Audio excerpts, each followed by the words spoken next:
इस बीच देश की सबसे बड़ी इंश्योरेंस कंपनी एलआईसी अब हेल्थ इंश्योरेंस सेक्टर में अपनी पकड़ और मजबूत करने जा रही है। खबर यह है कि एलआईसी मणिपाल सिग्मा में 40 से 49% तक की हिस्सेदारी खरीदने की तैयारी में है।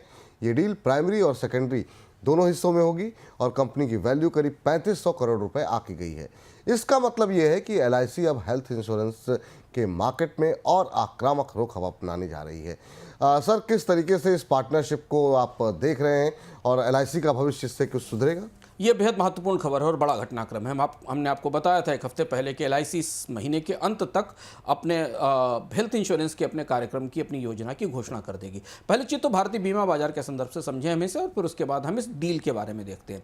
भारतीय बीमा बाजार की सबसे बड़ी कंपनी जो प्योर लाइफ इंश्योरेंस कंपनी थी, अब हेल्थ इंश्योरेंस या जनरल इंश्योरेंस के भीतर आने जा रही है। और ये अपने आप में भारतीय बाजार के लिए बड़ी खबर है, क्योंकि हेल्थ इंश्योरेंस में एलआईसी के आने का मतलब है प्रोडक्ट्स की बंडलिंग इन हेल्थ इंश्योरेंस और लाइफ इंश्योरेंस के साथ। और एलआईसी के पास जो क्षमता है, जिस तरीके की बैलेंस शीट है, सरकार का जो समर्थन है, उस आधार पर एलआईसी पहले दिन से ही हेल्थ इंश्योरेंस के बाजार में काफ़ी आगे बढ़कर खड़ी होगी, ये माना जाता है। ये डील जो हुई है मणिपाल सिग्ना के साथ, इसमें सिग्ना कॉर्पोरेशन यूएस अमेरिका का सिग्ना कॉर्पोरेशन और Pai Manipal education and medical group है।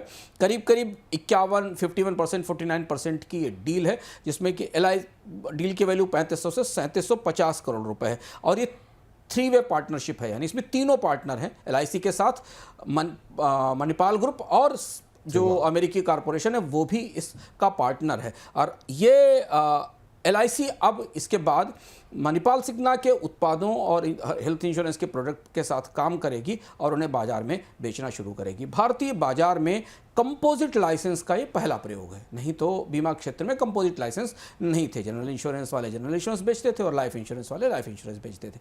एलआईसी ने इसकी राह दिखा दी है। आप ये मानकर चलिए विपुल जी कि अगले 6 महीने एक साल के भीतर भारत में अन्य जनरल इंश्योरेंस और हेल्थ इंश्योरेंस कंपनियों के बीच में भी इस तरीके के विलय के प्रयास होंगे, क्योंकि बाजार अब नई दिशा में बढ़ेगा, जहां स्वास्थ्य बीमा देने वाली कंपनियों के साथ जीवन बीमा देने वाली कंपनियां एक साथ खड़ी होंगी। इसमें संसदीय समिति ने सरकार को अलर्ट किया है कि छोटे एक्सपोर्टर्स को जीएसटी से जुड़ी प्रक्रिया में काफ़ी दिक्कतों का सामना करना पड़ रहा है। खासतौर से एमएसएमई सेक्टर के लिए रिफंड प्रक्रिया बहुत धीमी है। समिति ने यह भी सुझाव दिया कि कंप्लायंसेस को आसान बनाया जाए और रिफंड फास्ट ट्रैक किया जाए, ताकि छोटे कारोबारियों को राहत मिल सके। सर, संसदीय समिति ने सबसे बड़ी चिंता क्या जताई है? जीएसटी पर अब कई तरीके की चर्चाएं हो रही हैं। जीएसटी काउंसिल की बैठक भी होने वाली है। कल हमने आपको बताया था कि जीएसटी के दरों में कमी की भी कुछ संभावनाएं बन रही हैं। इस बीच संसदीय समिति की एक महत्वपूर्ण रिपोर्ट आई और जो छोटे उद्योगों की सबसे बड़ी मांग या उनकी सबसे बड़ी तकलीफ को सामने लेकर आती है। जीएसटी के रिफंड देरी से मिलना छोटे उद्योगों की सबसे बड़ी चुनौती है। आपको पता है कि भारत में छोटे उद्योगों के पेमेंट साइकिल्स वैसे भी लंबे होते हैं। उन्हें 65 दिन से 70 दिन से 100 दिन तक अपने बेचे हुए सामान के पेमेंट का इंतजार करना पड़ता है। इस बीच में उनका टैक्स रिफंड या इनपुट टैक्स क्रेडिट रुक जाने का मतलब है कि उनका कैश फ्लो पूरी तरह ध्वस्त हो जाना। और यही बात संसदीय समिति ने अपनी रिपोर्ट में कहा है कि जीएसटी के प्रशासन को यह ध्यान रखना चाहिए कि वो भारत बाजार में अलग अलग तरीके की कंपनियों के साथ काम कर रहा है। बड़ी कंपनियों के लिए लंबे समय तक रुक पाना संभव होता है, पर छोटी कंपनियों के लिए, एमएसएमई के लिए जीएसटी के नियम और कंप्लायंस के नियम और ज़्यादा उदार बनाए जाने चाहिए, जिससे कि उनके रिफंड ना रुकें। और इसके अलावा जीएसटी के प्रशासन में बदलाव के लिए और छोटे उद्योगों के लिए कुछ अन्य सिफारिशें भी इस कमेटी ने की हैं।